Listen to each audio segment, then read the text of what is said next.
মুম্বাইকে বলা হয় ভারতের গেটওয়ে, আর কলকাতা তথা গোটা পশ্চিম বাংলার গেটওয়ে হল উত্তর কলকাতা। গোটা রাজ্যের উত্তর, দক্ষিণ, পূর্ব, পশ্চিম যে কোনো প্রান্তেই অনায়াসে চলে যাওয়া যায় উত্তর কলকাতার পথ ধরে।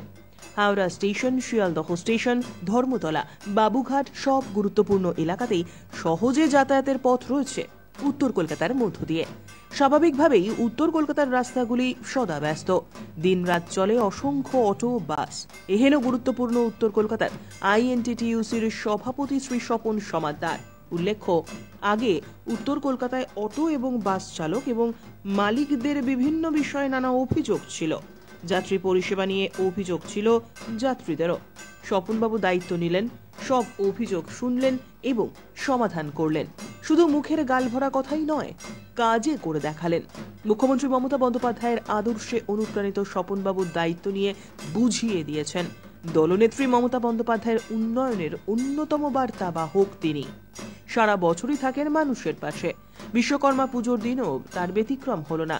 ব্যতিক্রম নয়, তবে একটু অন্যরকম। আসলে পুজোর দিনগুলি তো আর 5টা দিনের থেকে আলাদাই হয়। সেই উৎসবে সকলের সঙ্গে মেতে উঠলেন উত্তর কলকাতার আইএনটিটিইউসির সভাপতি। পুজোর আয়োজকরা এবং মানুষজনও তাকে সঙ্গে পেয়ে খুশি। সেই খুশি তারা চেপেও রাখলেন না, শুভেচ্ছা এবং ভালোবাসায় ভরিয়ে দিলেন তাদের অতি প্রিয় এই মানুষটিকে। পাল্টা শুভেচ্ছা জানালেন স্বপন সমাদ্দারও।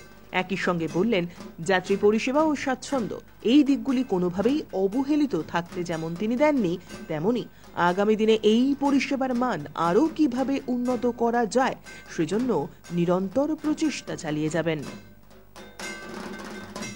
Bureau report, channel 10।